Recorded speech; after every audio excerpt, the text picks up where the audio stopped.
que não como eu poderia dizer, mas o elemento, de alguma maneira, é um dentro, fora, um pouco numa linguagem derridiana, é aquele elemento que está dentro da coisa, que por estar dentro da coisa, cria um fora.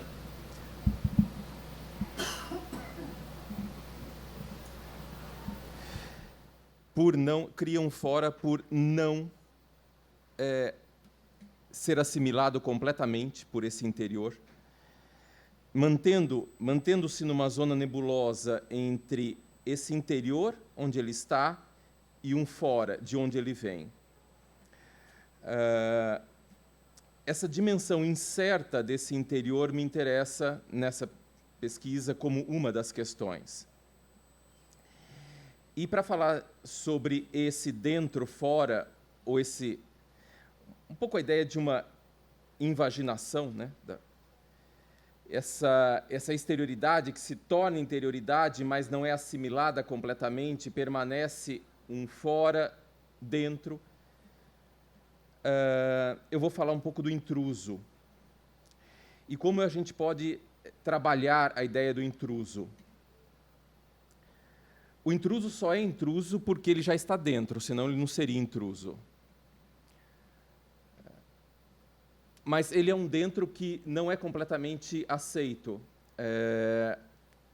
Há uma certa resistência à sua presença. Ele é um elemento que não compartilha, né, do mesmo fundamento do resto, permanecendo um fora, um elemento estranho àquele interior, porém, de alguma maneira, ele já está trabalhando junto. Há uma resistência à integração total, ao mesmo tempo, ele é capaz de trabalhar junto. Essa condição suplementar, não é um complemento, portanto, faz parte de toda a filosofia pós-estruturalista, principalmente derridiana. O suplemento é aquilo que não coincide com a coisa. É impossível perceber a coisa na sua totalidade.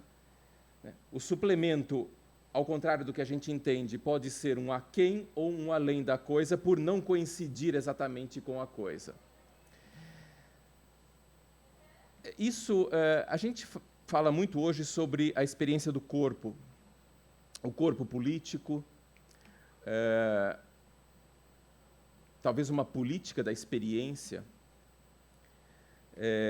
pudesse ser pensada a partir dessas ocupações ou desse retorno, ou até dessas intrusões em estruturas existentes ou intrusões sociais dentro de estruturas,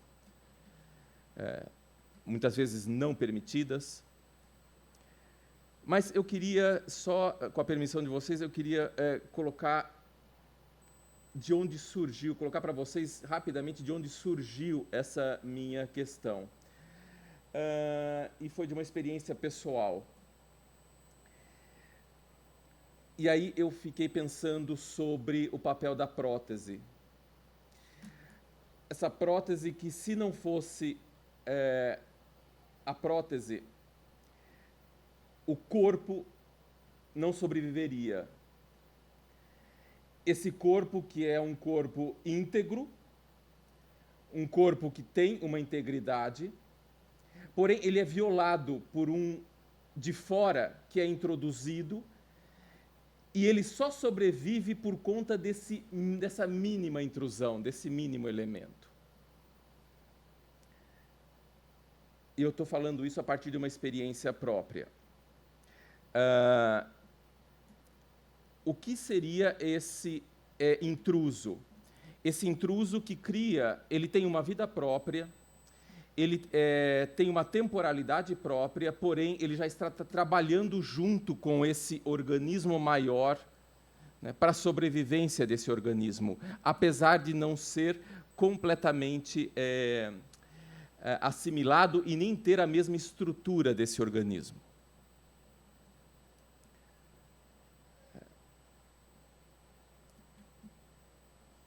essa prótese conserva uma exterioridade, ela tem um tempo próprio, isso que é introduzido tem um tempo próprio, porém é vital para o funcionamento daquilo que transcende e muito esse próprio intruso, né? Então, que elemento é esse mínimo capaz de ser introduzido em algum lugar e provocar uma alteração da coisa, do corpo, seja um corpo físico, o corpo político, o corpo arquitetônico, o corpo social, o corpo humano, esse elemento mínimo que mantém a sua singularidade, mantém as suas características, porém já se coloca a serviço de algo maior que ele. Ele já está auxiliando no funcionamento de algo maior que ele e garantindo a sobrevivência daquilo que vai muito além dele.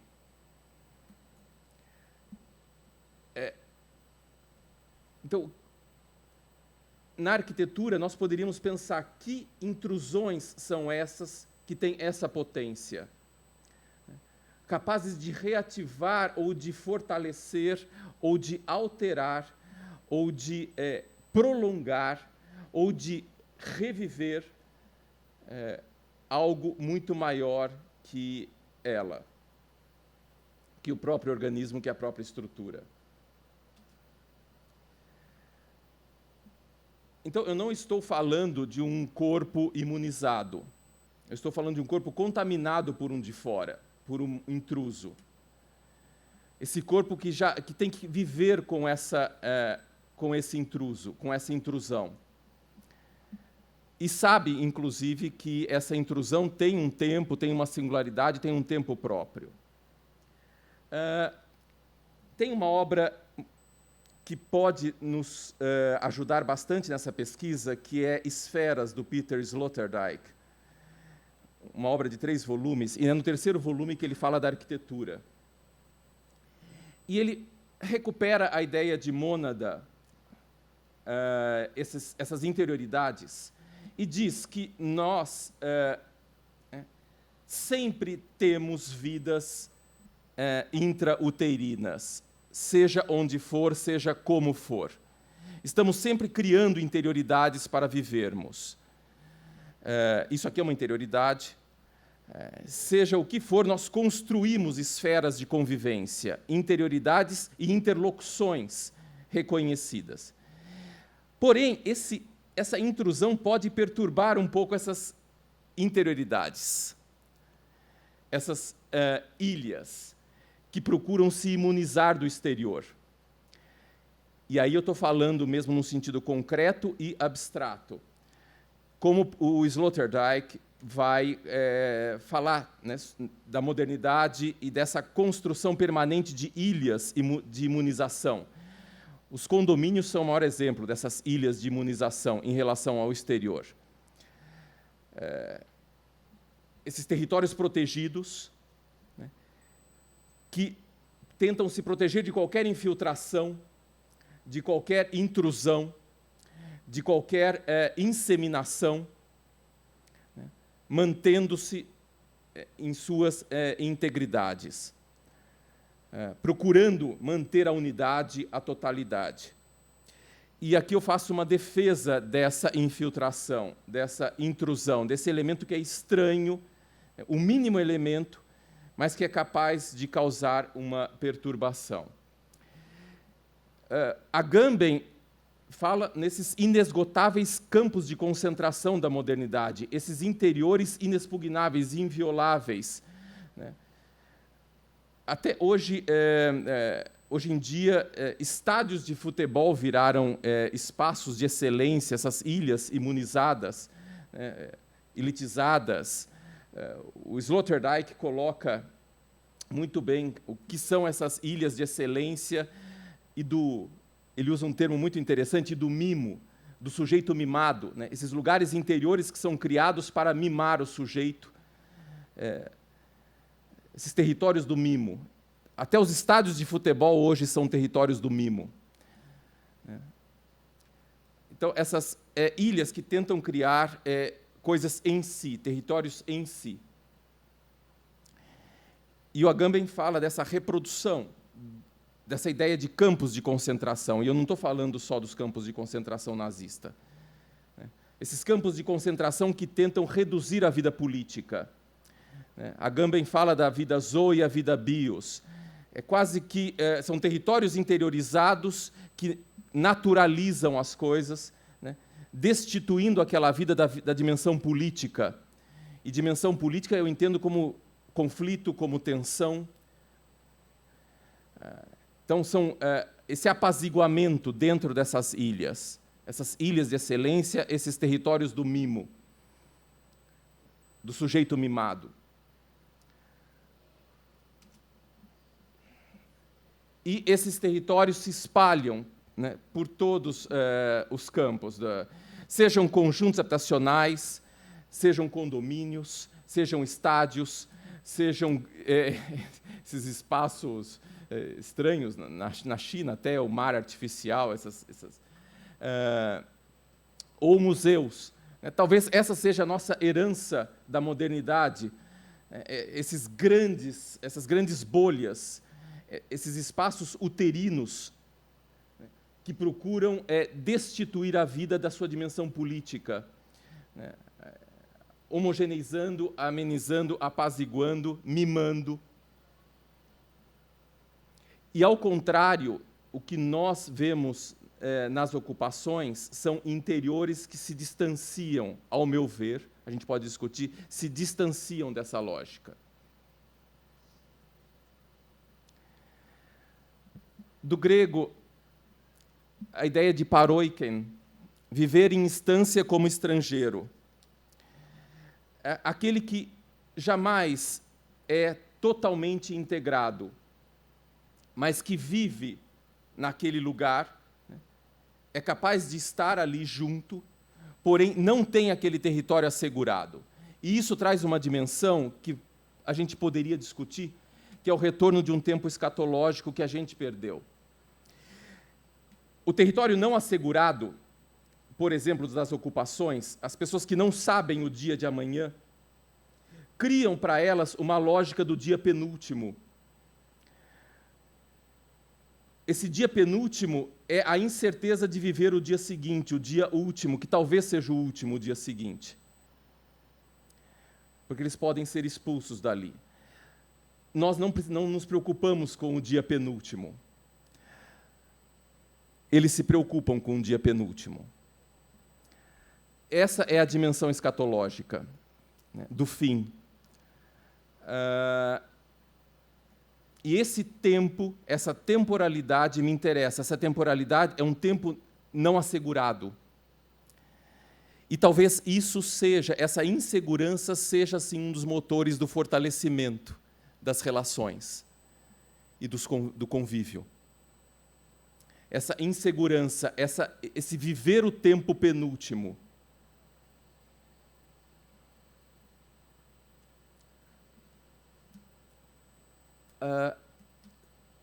Portanto, nós já estaríamos adentrando um território que eu poderia entender como bolhas. São bolhas também, são interioridades, e eles procuram também criar uma intimidade, uma interioridade capaz de sobreviver às ameaças externas, mas se deixam inseminar.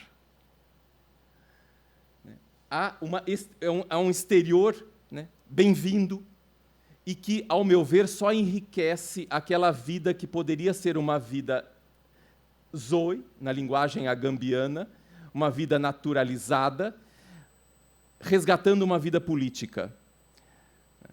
Então, é uma bolha, pode ser paradoxal, é uma bolha que permite, ao contrário de ser imune ao exterior, ela deseja ser inseminada pelo exterior, e aí inicia-se um processo de disseminação de sociabilidades naquele interior. É inseminação e disseminação. E aí sim, eu estou falando de fertilização dessa vida, eu estou falando do sêmen, o sêmen que insemina e que fertiliza, nessa vida intrauterina. A disseminação de outras sociabilidades, de outras lógicas, né, nesses territórios interiores, nessas interioridades. São interioridades contaminadas. A Marta já nos colocou com bastante provocação, eu achei muito... não vou me alongar muito, eu ia me alongar um pouco mais, mas,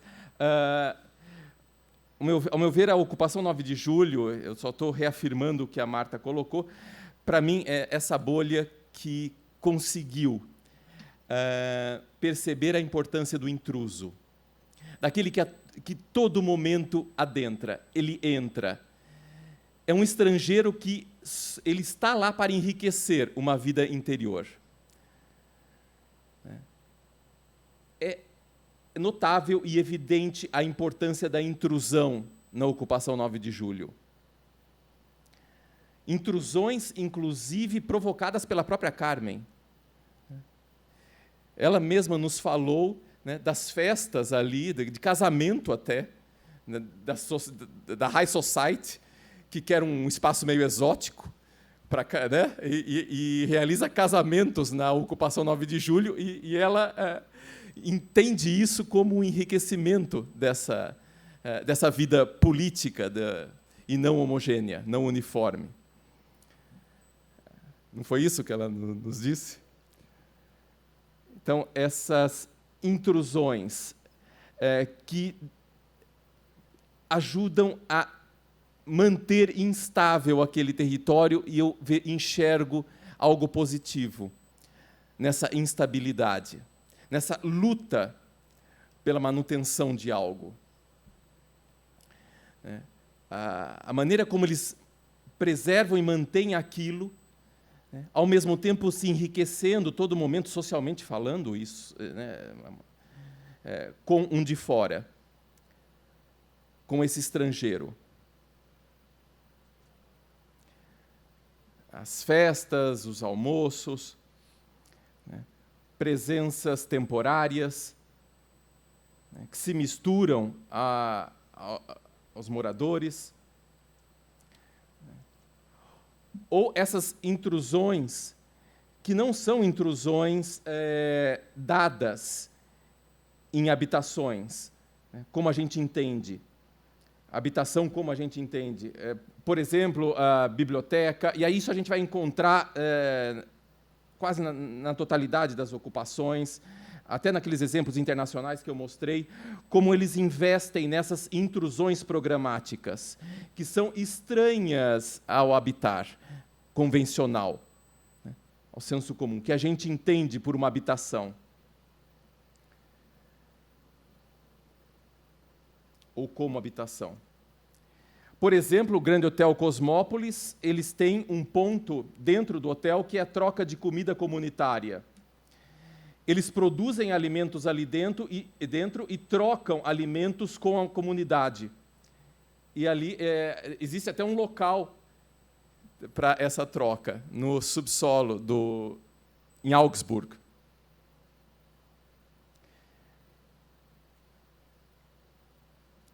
O Hotel Refúgio, né, esse espaço da confraternização, da dança,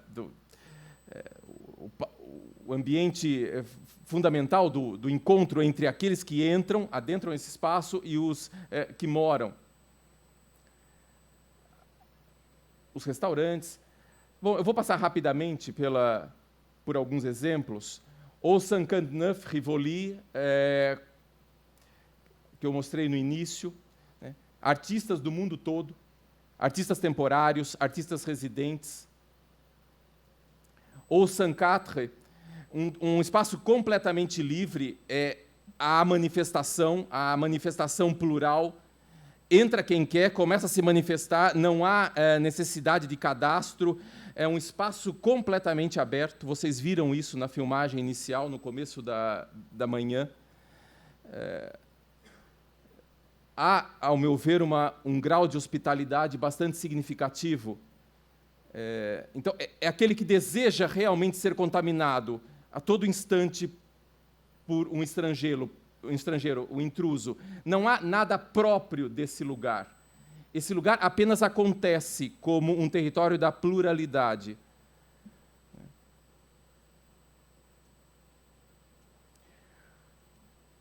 Ou o Hospital Saint-Paul, mais ou menos perto do Jardin de Luxembourg, ele foi ocupado, hoje é um local de abrigo de refugiados, mas também de moradores e algumas entidades de apoio, algumas ONGs. Tem uma rede enorme de agentes que ajudam a construir e a manter esse local. Isso vai ser uma discussão nossa bastante importante. Eu gostaria de apresentar depois para vocês, em detalhes, como foi a construção desse espaço, a partir de inúmeros agentes. E algo que também a gente percebe em algumas ocupações é a construção permanente do lugar. Isso, ao meu ver, também cria uma outra temporalidade. Eles investem em oficinas e marcenarias, e a ocupação 9 de julho não é diferente. Então, é um lugar em permanente construção. Ao meu ver, isso cria um outro tipo de laço, um outro enlaçamento entre as pessoas. O lugar que não se completa. Então, eles vão construindo o próprio mobiliário, vão enriquecendo esse habitat. Aqui só para vocês terem uma ideia dos vizinhos, os novos, eles chamam de vizinhos, esses agentes, essas associações que vão se integrando e que vão ajudando a construir o espaço.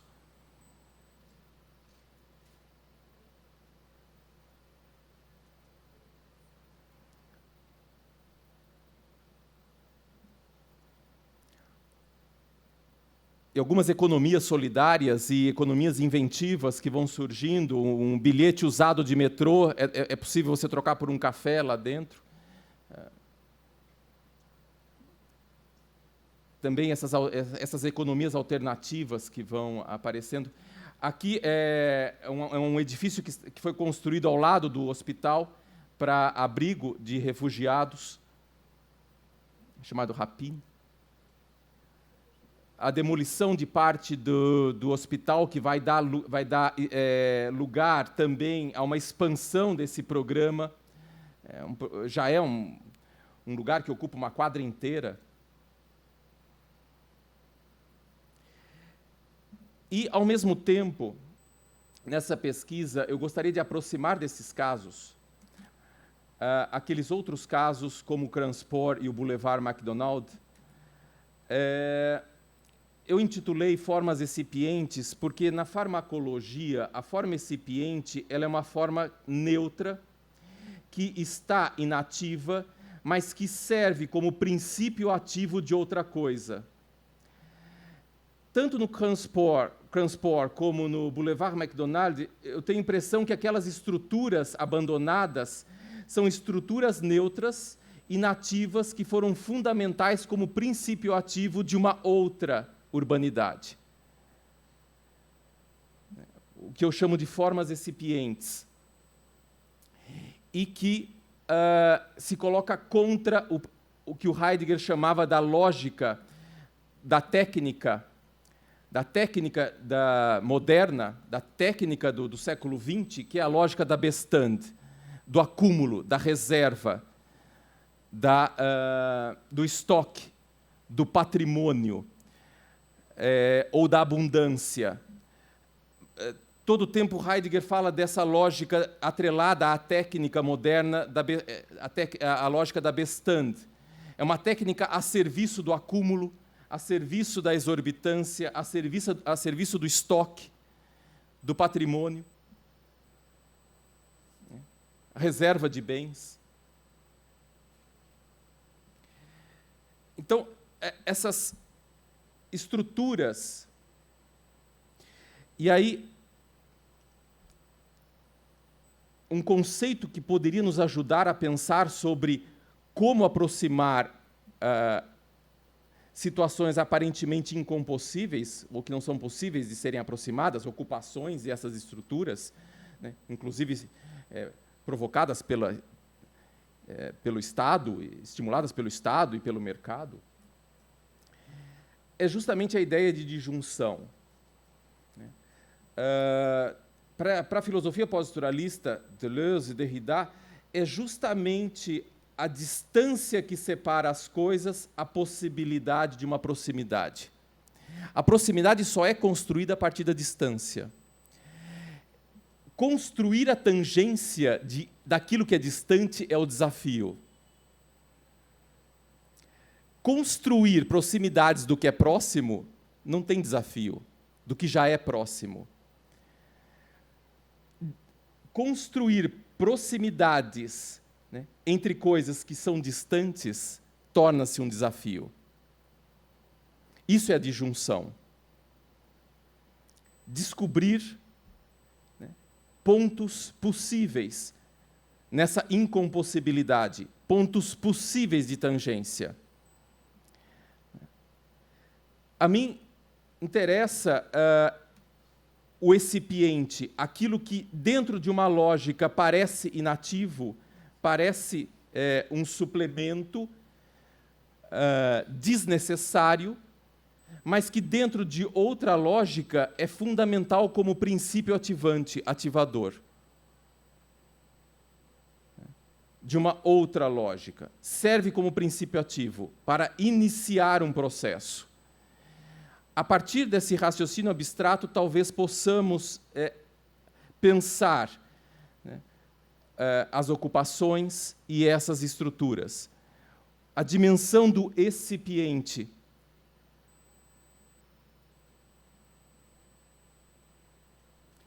Também não deixam de ser... não deixa de ser uma intrusão em algo que parecia ter uma unidade no seu funcionamento, na sua lógica de existência. Essa intrusão, esse acoplamento, essa estrutura, né, além do site, parasita, também não deixa de ser, né, a ideia de uma intrusão, de uma prótese, capaz de ativar essa forma de uma outra maneira, essa estrutura de uma outra maneira. Aqui vocês conseguem ver a dimensão dessa estrutura, né, desse entreposto, 700 metros de extensão. Esse estacionamento na cobertura, ele foi usado, hoje ele é usado como pátio das habitações. Também existem habitações sociais sobre, né, é um quartier multifuncional, tem habitação para várias classes, habitação social, tem hotel, tem escritórios, escola, espaços esportivos, e essa laje serve como pátio de algumas habitações.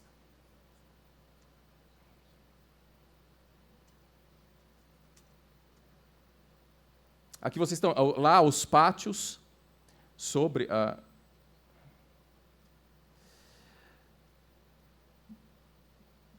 E eu proponho uma reflexão. Se nós estávamos falando sobre a mônada, o território, o espaço inferior da mônada, e talvez seja a ocupação 9 de julho, talvez seja o Copan, esse andar de baixo da coisa, é o andar da vibração, do desejo de exterior que se torna interior, essa vibração que provoca uma outra essência no andar de cima, né, no andar mais protegido, no andar mais íntimo. Eu proponho pensar a morada entre a oikousa e a paroikousa, essa ideia de uma morada essencial e, ao mesmo tempo, uma morada provisória. Ao mesmo tempo, o que seria provisório talvez uma prótese, talvez essa prótese que tem um tempo próprio, diferente do resto, que foi introduzido e que é essencial, fundamental para a sobrevivência daquele organismo, uma morada provisória, esses programas, essa estrutura que auxilia na construção, esse de fora que não é totalmente integrado ao interior, permanece como algo incerto, é provisório, mas já está dentro, contribuindo para a construção de uma outra essência, de uma outra interioridade. Eu volto à ideia da mônada, do espaço, do andar de baixo e o andar de cima. O espaço mais vibrante e o espaço da construção dos predicados, da essência, e que podem ser outras sociabilidades, uma outra hospitalidade. Para mim é claro, na ocupação 9 de julho, essa mônada de 2 andares que deseja o exterior para a construção de uma morada provisória embaixo. Aquilo são moradas provisórias para fortalecer uma morada essencial em cima, no andar de cima.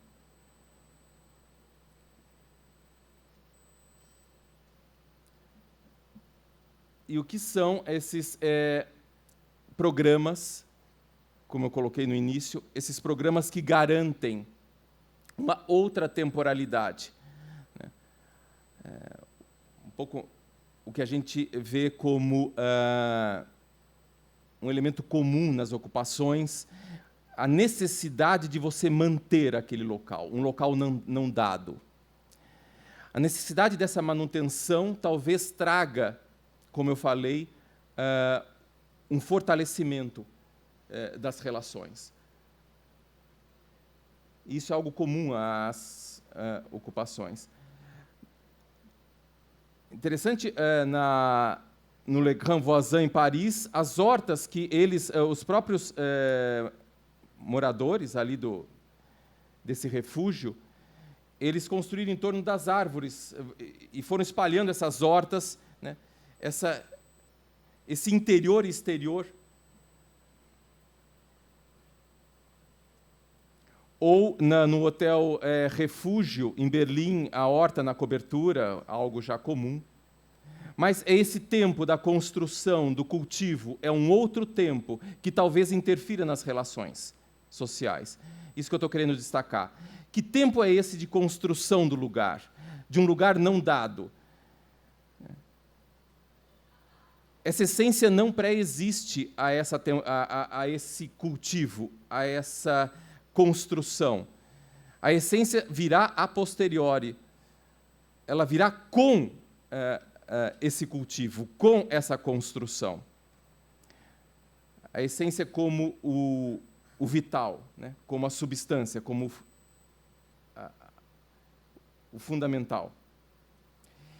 E, por fim, para mim, esses espaços das ocupações não deixam de ser o encontro, e aí é, de novo, fundamental, ao meu ver, para essa outra sociabilidade e a construção de um outro sujeito, esse encontro entre o homo laborans e o homo festivus, no mesmo lugar. Essa associação entre labor e festa. De novo, eu pego a ocupação 9 de julho como um exemplo desse encontro entre o homo laborans e o homo festivus. E eu queria deixar como uma homenagem aquela foto, Marta, nós fomos da Viviane Medeiros, Virgínia de Medeiros, no Instituto Tomiotaki, a Carmen ali de amarelo, aqui, né?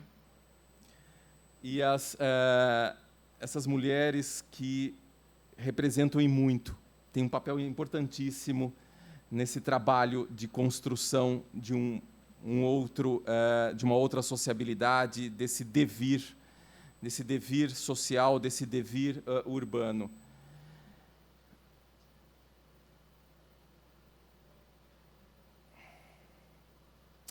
É isso que eu queria colocar para vocês. Não é.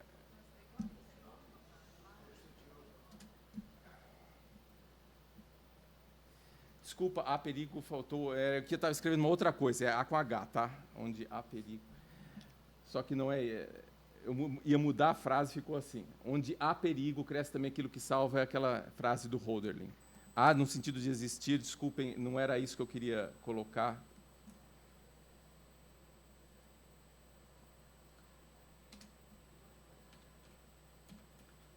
E é essa a apresentação que eu faço.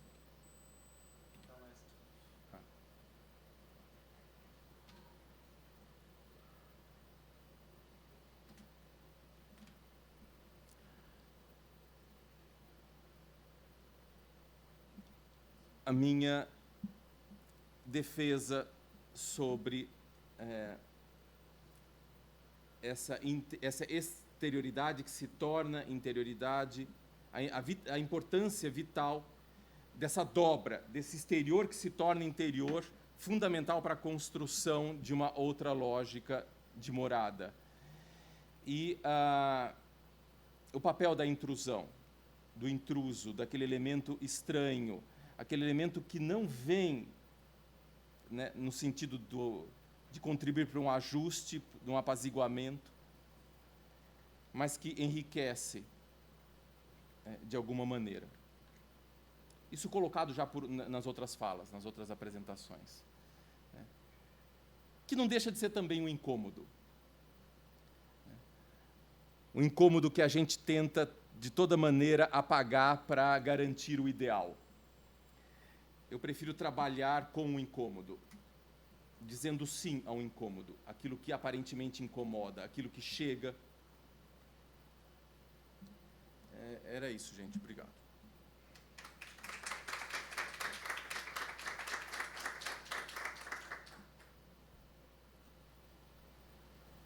Eu fiquei sozinho, a minha parceira não...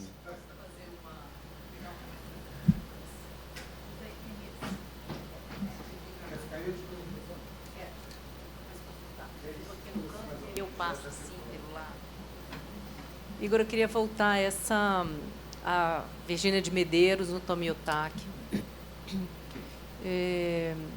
Essa promessa do possível nunca ocorrido, porque essa exposição era uma das obras, junto com outras duas, eram 3 salas expositivas, e Clamor é o nome dessa obra. Eram essas mulheres filmadas em silêncio, quase como um som que estava por vir, e a exposição, na verdade, era uma preparação de um espaço, com uma mesa central, que a gente está vendo um pouquinho ali na fotografia, como uma convocatória para uma ação. Como a Virgínia estava, acumulando essas ações, eu não tenho muito registro, e isso não ecoou tanto fora, mas me chamou a atenção que, sendo ela uma das artistas que esteve no Reocupa, ela faz extroversão da ocupação. E é sobre isso que eu queria te ouvir um pouco. Ela leva, quer dizer, ela, então, um intruso temporário, convida, usufrui da circunstância, enquanto artista que está inserida nesse outro sistema, para convocar aquela presença que está lá circunscrita, agora perturbando este outro sistema, que é o sistema da arte, que é o sistema do território, dos espaços culturais, expositivos, enfim, constituídos, nesse caso, inclusive, numa instituição, que é o Tomiotaki, que tem se caracterizado de maneira bastante intrigante, não tem uma vocação única, né, capaz de exposições radicalmente políticas, como a I5 ainda não acabou, até outras, quase blockbusters. E esse lugar também que cabe tudo e aguenta ser portador dessa variedade, que para muitos é visto como um demérito, e que eu vejo com curiosidade, com interesse. E aí ter Clamor junto, a artista ao lado era um era um pintor, que eram umas fotografias, lembram? E a outra era Você falou de uma que teve um artista, problema no... Isso, físico. Então, ela fazia uma série de autorretratos, eu não vou me lembrar agora o nome, não estava com isso na cabeça, mas Clamor, o próprio nome do que Virgínia propõe, eu queria te ouvir disso. Essa maneira como ela traz estas mulheres para este fora, outro, para serem intrusas elas neste outro. Ela inverte o vetor da coisa. Né? Não sei se isso faz sentido para você, mas me chamou a atenção.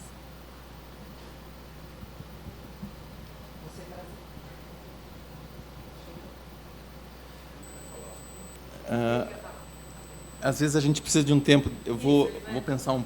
Enquanto você pensa, ele pode? Pode. A gente já está assim meio bagunçado. Você chegou, estava tudo mais em ordem, agora a gente já bagunçou tudo. Mas a gente agora já está falando todos juntos. Nós estamos muito animados, né? Não, esse assunto da intrusão, acho que nós temos uma obra-prima na literatura brasileira, que é o conto Meu Tio e o Aretê, Meu Tio e o Aretê, do Guimarães Rosa. É um conto que está lá num livro, que é um livro bastante estranho, né, chamado Primeiras Histórias, publicado depois das Terceiras Histórias, publicado depois das todas. E a primeira no sentido primordial, né, de uma visita às ancestralidades da linguagem antes dela virar história, né. Então, é um livro muito difícil, porque não fala sobre nada, né? Nenhum conto conta a história. É tudo um pouco estranho, né? Mas o Meu Tio e o Aretê é a história de uma onça que, do ponto de vista da civilização caipira, ela é o intruso, né? Ela é a ameaça, né? E até que se convoca, né, um sujeito para dar conta dessa ameaça, desse intruso, que é a onça. E um matador de onça no sertão mata a onça com uma coisa chamada zagaia, né, que é uma espécie de lança, que tem uma braçadeira que se apoia na barriga e você segura o peso da onça sobre o seu próprio corpo. Então, uma coisa de altíssimo risco, né? Um caça-onça com arma, né? Mas esse conto, quer dizer, é uma coisa impressionante, porque o caçador, quando se defronta com a onça, há um processo de vamos dizer assim, desfarelamento da linguagem e de uma espécie de dissolução daquele sujeito em relação a esse intruso, como ele vai se diluindo no outro. E ele fala com a onça, e aos poucos ele vai, a linguagem vai, as palavras vão ficando inteligíveis, e ele vai começando a emitir som, e você não sabe se ele matou a onça ou se ele era a onça, se o caçador, quer dizer, sempre o Guimarães Rosa deixa, não tem uma resolução, né? Mas eu estava conversando com a tradutora do Guimarães Rosa lá no México, muitos anos atrás, uns 10, 12 anos atrás, suponho, 2006, eu acho, 2008. E ela conheceu o Guimarães Rosa. Ela é do corpo diplomático e conviveu com ele e tal. Ela levou 30 anos para traduzir esse conto. E aquelas palavras, são a fala da onça dele com a onça, são palavras tupi-guarani, onde a onça fala: eu sou sua mãe, eu sou a mãe da natureza, eu sou a mãe dessa terra, eu não sou o outro. Aí, o conto, essas palavras são palavras que vão fazendo uma espécie de fusão, par e passo entre o português e o tupi-guarani, e, ao mesmo tempo, sempre foi lida, Guimarães Rosa nunca explicou, né, numa chave onomatopaica, né, mas era de uma simbiose e de uma simulação dessa intrusão, né, e num autorreconhecimento entre o caçador e a caça fundido numa nova identidade. Conto, enfim, incrível, né, assim, do ponto de vista formal, talvez um dos mais experimentais assim, do Guimarães Rosa. E eu acho que diz respeito, do ponto de vista alegórico, a essa questão, né? Ou seja, de um processo de comunicação que se constrói, né? Idiomas e códigos que não são os mesmos, né? E como uma nova forma de habitar, né? Um intruso numa festa onde os códigos não são dominados, né? E a necessidade, né, de se reformular, os caminhos de um entendimento comum, né, entre caçador e caça, entre homem e onça, entre o capital e a lógica de produção do espaço urbano e aquilo que fere, né? É uma outra linguagem que está em questão.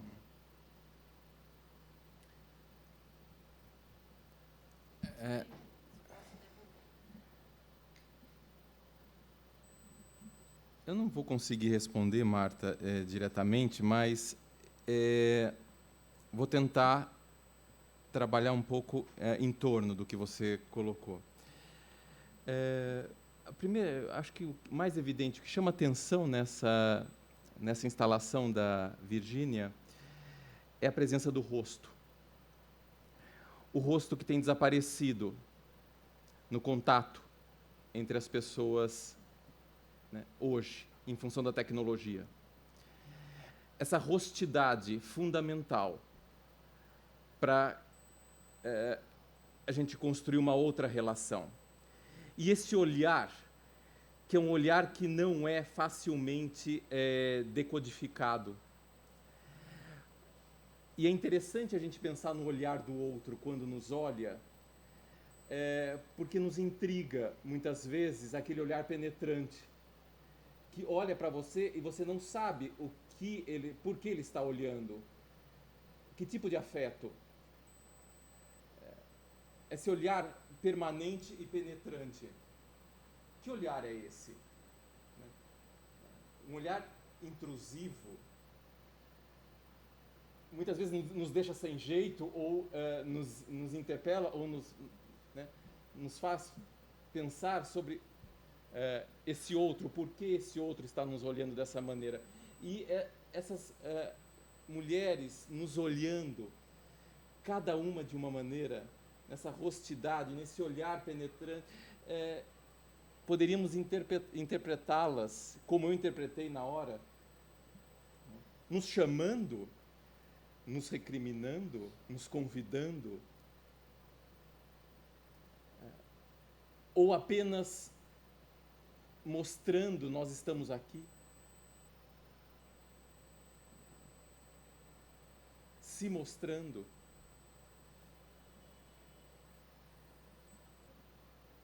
Eu não sei, eu inseriria talvez essa obra nessa ideia de um resgate da rostidade, da presença do outro, do reconhecimento.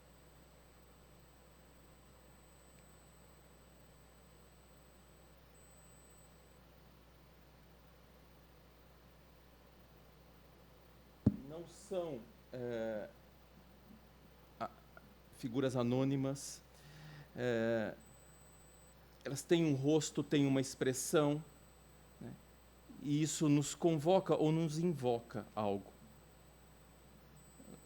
Não respondi, mas eu tenho a impressão que talvez tenha trazido algo para a gente pensar, né? Se a gente pensa que a convocatória da Carmen não somos invisíveis, temos uma face, né? Independente de qualquer acontecimento que tenha podido vir aí. Talvez um dia vale a pena, dentro do campo da pesquisa, convidar a Virgínia para nos contar o que aconteceu, pessoal. Uhum. Interessante gravar, mas de todo modo o que estava posto era isso, essas mulheres. De maneira intermitente era isso que se tinha a ver. O quanto essa não presença presente do outro vai fragilizando, né, os laços, e a importância da presença presente, daquele que nos olha, né, quem nos olha, como nos olha, essa... E nesse sentido, a mesa sempre posta a esperar algo que ainda vai vir, chamava muita atenção na instalação. É claro, muito rápido, a produção, estruturado por mim, se armar a cena para o encontro quando ele houvesse. Podia ser só isso, mas a mesa vazia, como potência, promessa de uma programação, como ocorrer, algum ocorreu, era também um incômodo na sala. Estava no centro da sala. Espaço marcante. Gerava inevitavelmente a pergunta. Isso aguarda o quê? A gente deve voltar mesmo nessa. Esse é um bom ótimo nosso estudo. Boa lembrança. Não. Acabou com uma exposição muito... Como elas são sempre, né? 4 meses, 3 meses, 4 meses.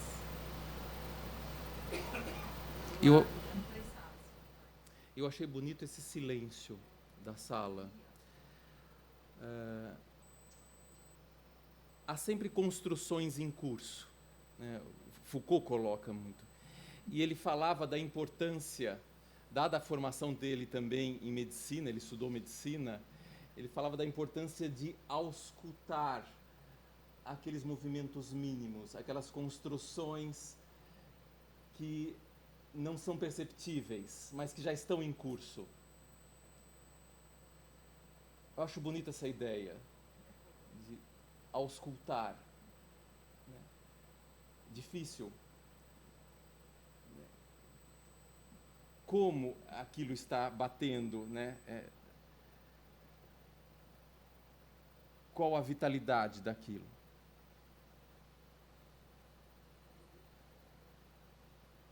Era quase um convite, né? A auscultar cada uma daquelas...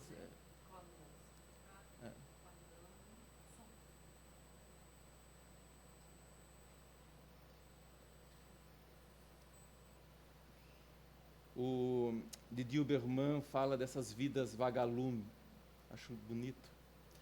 Essas vidas que a luz só ganha intensidade no aquele ambiente, o ambiente escuro, que é um ambiente menos apropriado para você ver.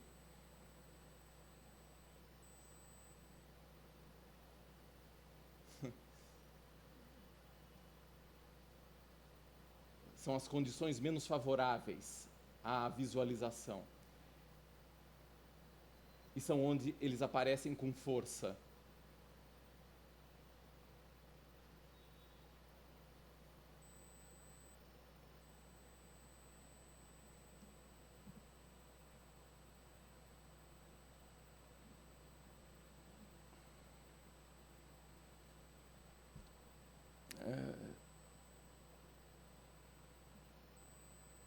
Mais alguma outra questão?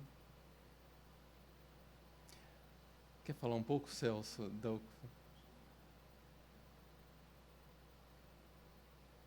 pouco da Carmen? Não. Muita coisa. Eu não sei se é da Virgínia Rodrigues, mas tinha uma exposição no SESC. Tinha uma exposição no SESC em que eram várias mulheres num ciclorama. e elas apagavam e acendiam conforme começavam a falar. Era corpo inteiro, e elas se apresentavam. Eu sou a Carmen, sou nordestina, baiana, enfim. Então, diferente dessa, que o vídeo é estático, mas que as pessoas ficam paradas, não é estático, que as pessoas ficam paradas e ficam filmadas e não falam, lá era o contrário. Lá elas ficavam, e lá era corpo inteiro, não era só face, e elas se apresentavam. Isso me chamou a atenção, eu não sei se é dela, mas me chamou a atenção a diferença. Ela é uma artista que tem como traço, ela está sempre espreitando bordas. Então, vou mencionar duas outras obras. Uma é Marialva e seus Marítimos. E ela entrevista na janela de uma casa, voltada para a Baía de Todos os Santos, uma dona de prostíbulo, que é Marialva, que vai falar da decadência desse prostíbulo na medida mesma em que toda a zona lá portuária começa a sofrer, começa a decair, as distâncias aumentam, apesar de parecerem mais simples, entre os marinheiros e a casa. Né? Então, ela trabalha sempre muito com as ausências.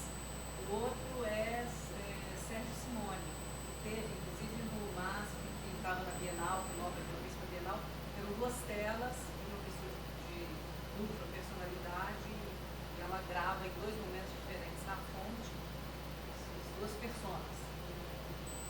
Filme muito impressionante. Eu vi a exposição dela no meu campo, que é aquele dos mulheres e seus filhos. Quando ela estava lá. Era bom juntar a Virgínia lá, Virgínia de Medeiros lá, e a Virgínia trazendo isso para cá. Ela mesma é uma figura bastante misteriosa, intrigante. Aquilo que ela faz com operações do próprio corpo.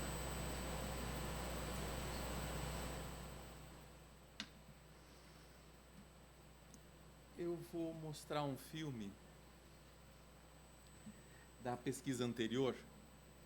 Como eu falei para vocês de manhã,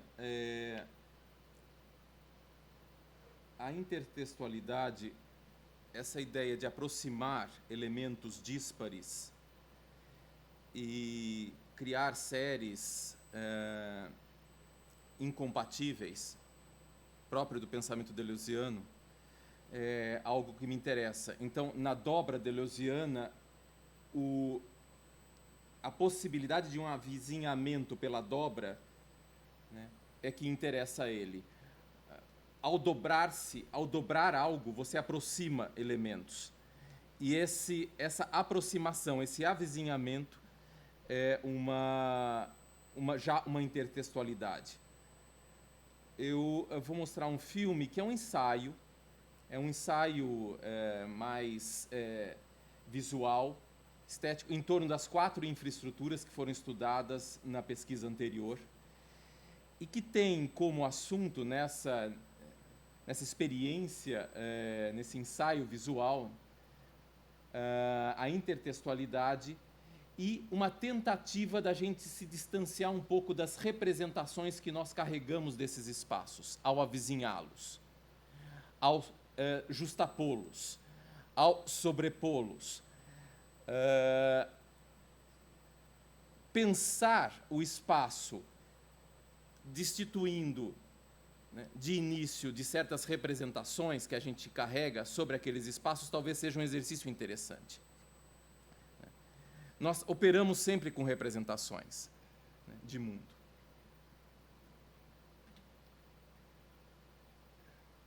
Eu não trouxe as pedrinhas, o Buñuel, quando ele... na exibição do Cão Andaluz, ele levou umas pedrinhas e ficou atrás da tela com medo de reação do público. Caso o público não... Ele ia jogar a pedra do... Eu não trouxe a sacolinha com pedras, mas...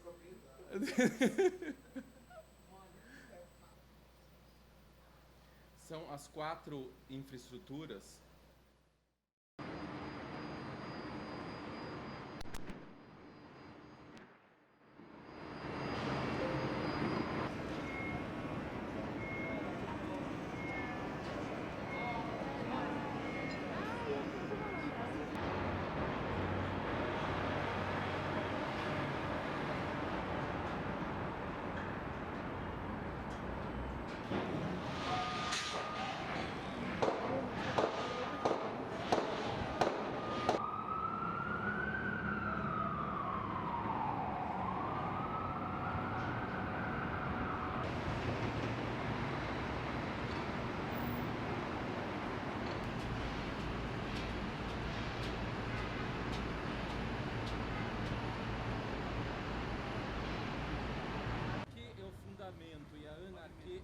a perda do fundamento.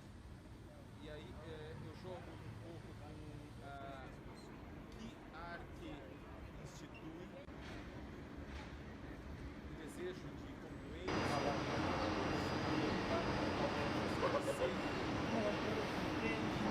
ausência do fundamento,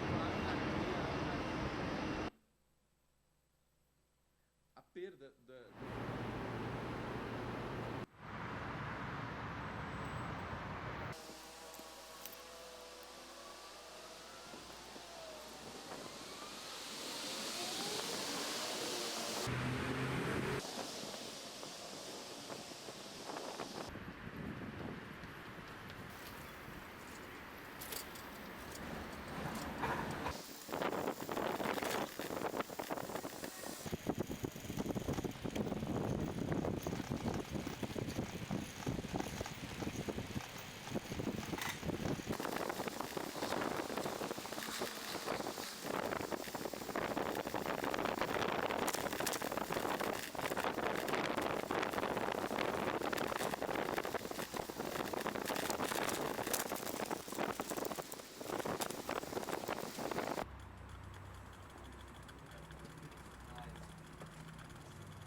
ideia de desterritorializar os elementos e trabalhá-los a partir de entendê-los de outra maneira a partir da aproximação improvável. Obrigado, gente.